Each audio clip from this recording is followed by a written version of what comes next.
کاروانسرای گنجعلی خان هست.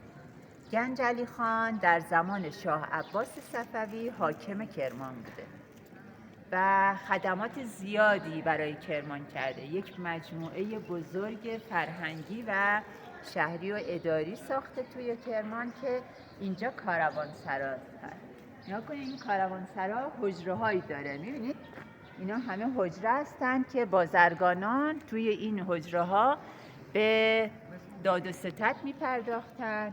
اینجا رو نگاه کنید، اینجا شترها که وارد میشدن اینجا بارانداز بوده، بارشون رو مینداختن و اینم ترازو هست. این ترازو هستن؟ بله. اینجا بروشو بر میکشیدن، بین خودشو داد و گریف میکردن. بله اینجا دیگه داد و ستد میکردن. هر کدوم از این اتاقها یک حجره بازرگانان بوده. بازرگانان اینجا می اومدن و معمولاً برای کرمان ادویه از هندوستان می آوردن و از سمت کرمان زیره و خرما و چیزای دیگه می بردن. تشکر.